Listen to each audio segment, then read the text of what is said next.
Rain pounded against the window, slicing through the New York night.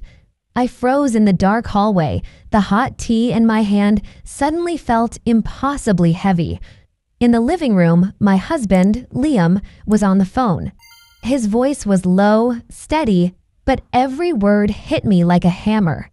"Yeah, I know, Mom. Clara's still a mess after the funeral. But trust me, that account will be ours soon. Just get ready to move in." I held my breath. My father's ashes still sat on the shelf, his photo smiling at me with that gentle warmth. And yet here was Liam, plotting everything already. Me, Clara Watson, 37, head pharmacist in Manhattan, the only daughter of Dr. Benjamin Watson. I always thought I could read people, that love alone could fill any cracks. I was wrong. Dad left me over $3 million. But it wasn't just money. It was his whole life. Every patient he treated without insurance, every overnight shift he pulled, just to stop by my hospital with a bag of coffee and a proud smile. It was every breath, every drop of sweat, every ounce of love he poured into me. Liam chuckled into the phone. "Mom, don't say that. Clara's a good person too soft for her own good. Take it slow. Soon enough, you'll get that Jersey mansion you always dreamed of." A pause. Then her voice cut through, icy as a blade. "Hurry. She doesn't deserve that money. It needs to come back to our family." My fingers curled, nails digging into the ceramic cup. The burning heat couldn't stop the trembling in my chest. My throat turned bitter, eyes stung. Liam hung up. He leisurely poured himself a whiskey, swirling the glass before downing it like a man savoring victory. He had no idea I was standing in the shadows, watching every piece of my world collapse. I heard my father's words echo, "You can forgive anything, but never forgive the one who betrays your trust." And in that moment, I understood every syllable. The 3,000 square foot apartment Dad gifted me as a wedding present had turned into a stage for Liam's greedy performance. The black leather chair Dad used to love now buried under Liam's piles of laundry. The wedding photo on the mantle, where I once imagined our life story unfolding, now smothered by Porsche order papers and villa deposits. I tightened my grip and walked toward the kitchen. Under the sink, inside a tiny cabinet only Dad and I knew about. Before he died, he told me, "Clara, I don't want to suspect anyone, but if the worst happens, you need a way out." I had laughed back then, thinking he was being paranoid. But now, the fresh legal documents with my lawyer's signature felt like a lifeline. I traced my fingers along the file. It wasn't about the $3 million. It was for Dad, for every cup of coffee he brewed, every opera ticket he slipped into my wallet on our anniversaries, because he believed I deserved better. Liam stepped out, stopping when he saw the folder in my hands. "What are you doing there, Clara?" he asked, his voice sweet enough to sedate, but I could hear the shock and anger just beneath.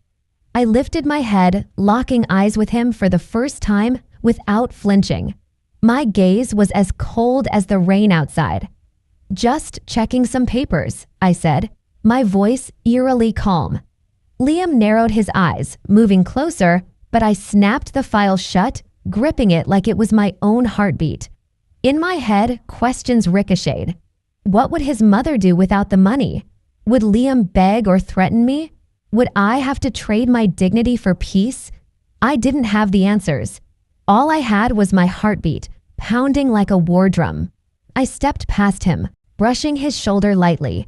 The scent of whiskey, betrayal, and lies all mixed together, almost choking me. I stopped in front of our wedding photo, slipped off my wedding ring, placed it on the frame, turning it slowly, like a final goodbye.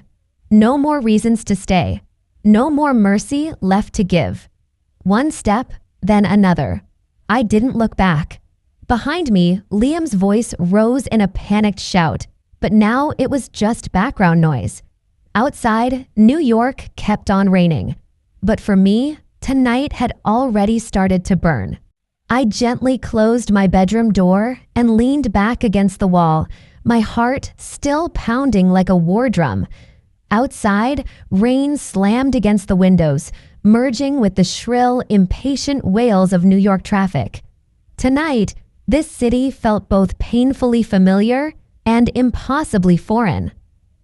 I looked down at my hands, the same hands that had mixed medications, administered vaccines, steadied countless patients, now trembling because of a man I once believed in.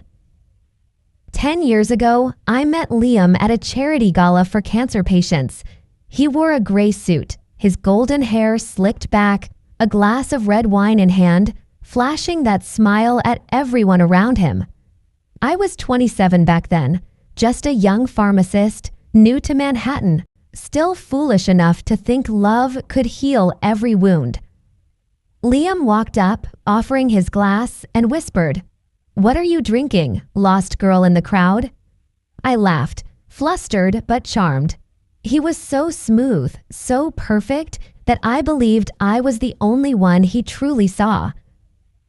After the event, he waited outside for 3 hours just to give me my coat. That night, watching him shiver on the sidewalk, I thought, this is the man who'll never leave me. In the following days, he sent me flowers every morning, left sticky notes on the bathroom mirror. "You're the reason I wake up. I'll protect you no matter what." I still remember the first time I brought him home to meet Dad. Dad looked him over, nodded slowly, and said, "Men who talk pretty aren't always good men. Sweetheart, trust actions, not words." I laughed it off, scolding Dad for being too harsh. But now, each word feels like a needle piercing my chest. After our wedding at a small church in Brooklyn, I moved into the 3,000 square foot apartment Dad gifted us as a wedding present. I thought I was the happiest woman alive. We hung our wedding photo in the living room, picked out light blue curtains because Liam said, "I want you to wake up every morning and see the ocean." But now I realize it wasn't the ocean. It was an ocean of lies. In the early years, Liam still played the caring husband. He'd clumsily make breakfast, bring me coffee in bed. I used to laugh at the burnt toast, feeling my heart swell with warmth. Once, he even called me the heart doctor, said I was the one healing the world. I felt so lucky I thought I'd won the lottery of love. But slowly, the sticky notes disappeared. Breakfast vanished too, and in their place came late meetings, mysterious new projects he never explained. I'd come home late from the hospital to find the wine cabinet empty, shopping bags scattered across the dining table. Every night, he'd hold me close and whisper, "I'm working for our future." And I believed him. I wanted to believe, because facing the truth meant admitting I'd chosen wrong. Then his mother started showing up more often. She always wore expensive fur coats, her fingers weighed down with gold rings, strutting through my home as if she owned every inch of it.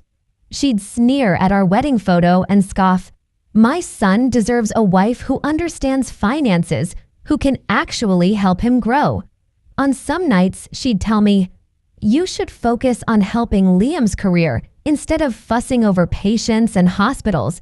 A woman who's strong out there but can't keep her man at home, worthless." I swallowed every bitter word. Each time Dad called to check in, I'd just laugh. "I'm fine, Dad, don't worry." He'd go quiet, then sigh deeply. "My daughter is strong, but being strong doesn't mean you have to endure everything." I kept trying, clinging to scraps of hope, to faded promises. But in reality, I was lying to myself. Tonight, when I heard Liam telling his mother to get ready to move in, I knew. The line had been crossed. Love, the apartment, Dad's legacy, none of it was sacred to them anymore. Every vow, every wedding gift, all just a facade masking their greed. I looked at Dad's smiling photo on the table, his eyes as kind as the last day I saw him in the hospital.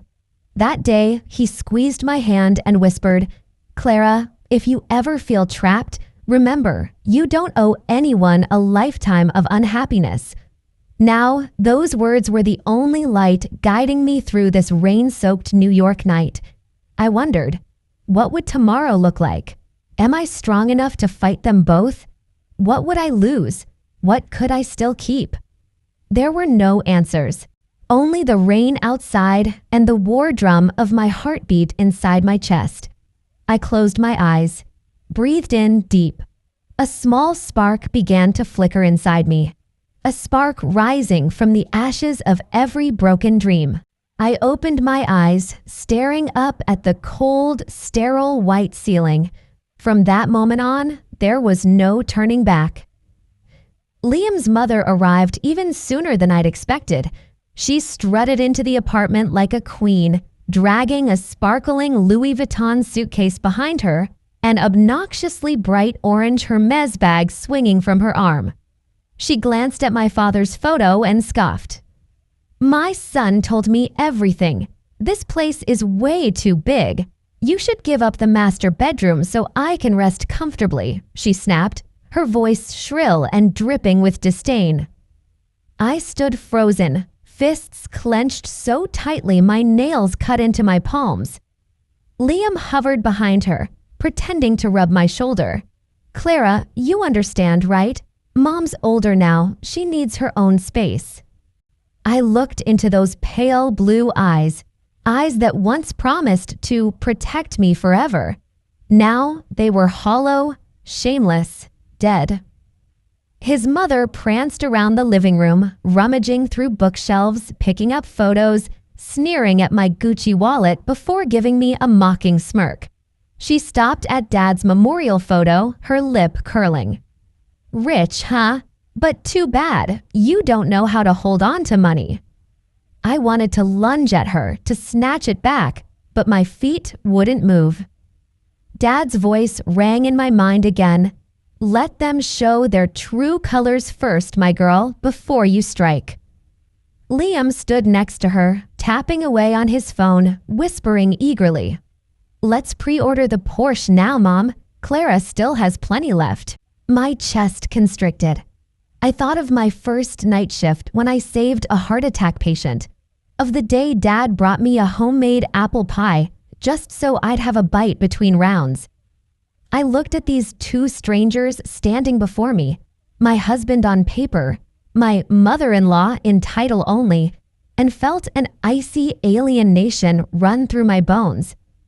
She dragged her suitcase into the master bedroom, turning back to say, "Oh, and start packing your things into the storage room. Don't make a fuss. I'm having friends over tomorrow to show off the new place." Liam only laughed, rubbing his hands together. "You love my mom, don't you? Just this once, okay?" I squeezed my wrist, feeling each nerve splinter and fray, a slow, silent pain that refused to scream. In the days that followed, she began teaching me how to manage my money. She said, "Why keep cash sitting in an account? Invest it. Stocks, more houses, new cars. Let the money grow. Let me handle it." Liam stood by her side, nodding like a puppet. Sometimes he'd chime in, "You're too naive. You don't understand business. Mom helping is a blessing." Spa invoices, luxury shopping receipts, resort booking fees, they piled up across the table. I worked myself to exhaustion at the hospital, desperately trying to save what little money I could, but every dollar started evaporating. I knew if I hesitated any longer, everything would vanish. Not just the money, my dignity, my life, Dad's legacy. One night, I overheard Liam on the phone. His voice was low, stripped of any sweetness. "Yeah, just transfer everything into my mom's name. She doesn't suspect a thing. I just need that final signature, then I'll kick her out." I stood behind the staircase, a glass of water in my hand. The water spilled over, cold against my skin, but my heart burned. His mother's voice snarled back. A weak woman like her? Why keep her around? Grab the money, then divorce her. Hurry up. I collapsed onto the wooden floor, each word slicing through me like a blade. But then, my hand curled into a trembling fist. I thought of Dad, the scent of his morning coffee, his words, "Clara, when you're cornered, that's when you're strongest." I stood up, wiped my tears, feeling like I'd shed an old skin. I looked at the wall where Dad's favorite painting hung, a sunrise over the Brooklyn Bridge, a faint pink glow, a promise of an escape waiting on the other side. I whispered to myself so softly no one else could hear. Enough. That's enough. The next morning, I started shifting my accounts, signing confidentiality agreements, calling my private lawyer. I faked my smiles, brushed Liam's arm, cooked those charred breakfasts he once called heartwarming. I nodded along as his mother cackled about her shopping sprees, pretending to listen. Inside me, every step had already been drawn.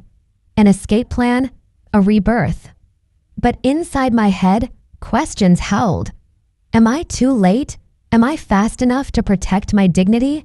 Would Dad be proud if he knew I was finally fighting back? No one answered. Only the ticking of the wall clock and the war drum in my chest, beating louder and louder.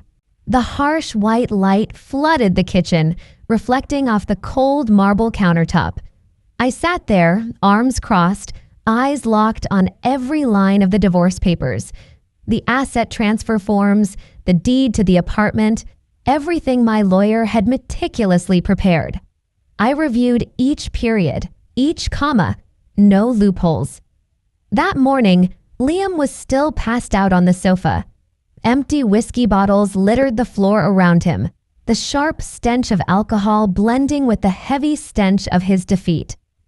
I stepped lightly past him, slipped the documents into my handbag, and locked it shut. When I left, New York was cloaked in a damp, gray morning. Raindrops traced long, twisting paths down the car window, like hundreds of roads that led nowhere. At the lawyer's office, he looked at me with firm, steady eyes. "Clara, are you absolutely sure? Once you sign, there's no going back."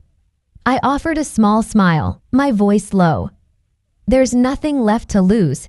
Honestly, I lost everything a long time ago."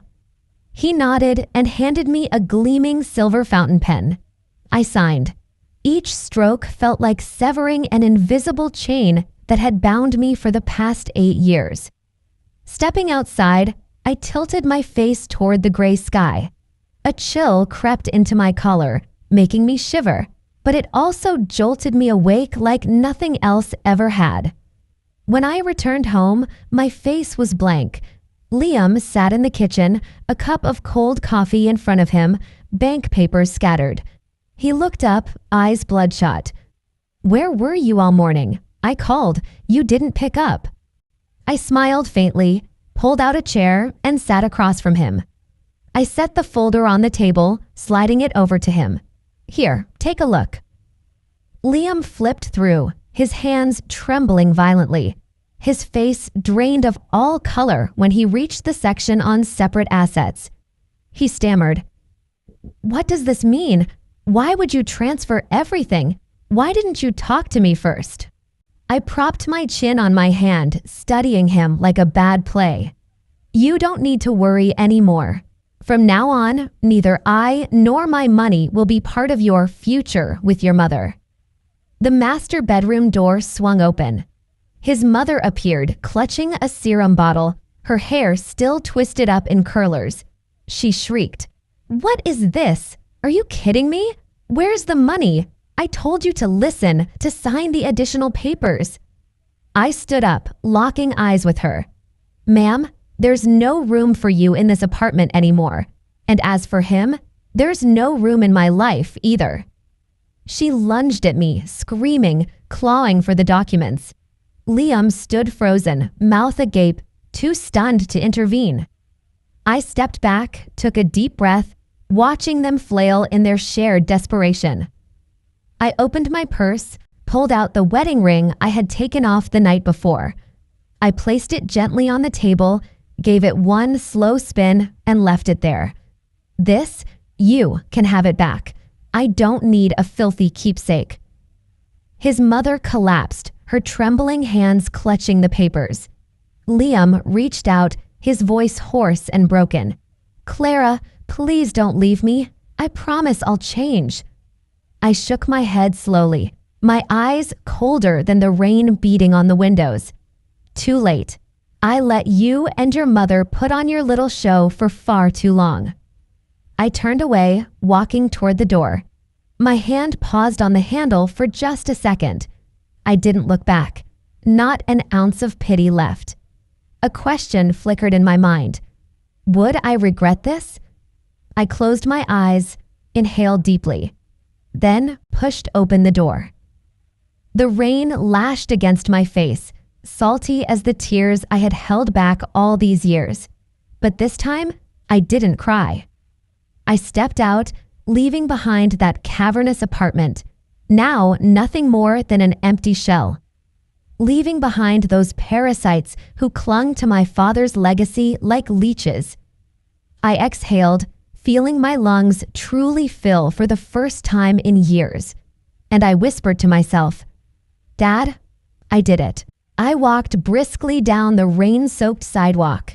The streetlights cast long, endless shadows behind me, as if dragging along a decade's worth of burdens that had weighed down my shoulders. Tonight, New York didn't feel foreign anymore. The car horns, the slap of shoes on wet pavement, the steam rising from manhole covers, it all felt like the heartbeat of a city that never slept. And now, I wasn't asleep in a fake dream anymore either. I slipped into a small cafe on the corner, the one where Dad used to sit after his surgeries. The barista recognized me and smiled softly. "Cappuccino, double shot like always, Dr. Watson?" I nodded. That Dr. Watson sounded both familiar and strange. I wasn't a doctor, but they always called me that out of respect for Dad. I pressed my lips together, holding back a tear that threatened to fall. I picked a table by the window and watched the rain fall in blurry white streams. The cappuccino steamed gently, its bitterness washing over my tongue, soothing me in a way nothing else could. My phone vibrated. Liam. 1, 2, 3 missed calls. A string of frantic messages. "Clara, please, I was wrong. I need you. Mom, she didn't know anything. I don't want to lose you." I didn't reply. Words like sorry, need you, don't want to lose were just static now. I flipped the phone face down on the table and took a deep breath. The door swung open. A young couple stepped in, drenched, laughing, their hands clasped tight. They ordered hot cocoa and shared a brownie, giggling. Watching them, I remembered those early days. The nights I thought Liam was my safe place. That night he stood in the rain for 3 hours just to hand me my coat. I closed my eyes. Those memories now played like an old, scratched film reel, blurred, broken, no longer able to run. I reached into my bag and took out the signed documents, laying them on the table. I ran my finger along the edge of the papers, cold, sharp, just like the line now drawn between me and Liam. No more us, no more vague future. Just me. I thought of Dad, his warm hands, his gentle voice whispering, "My daughter was born to stand on her own. Don't let anyone break you." I laughed, small and quiet, but real.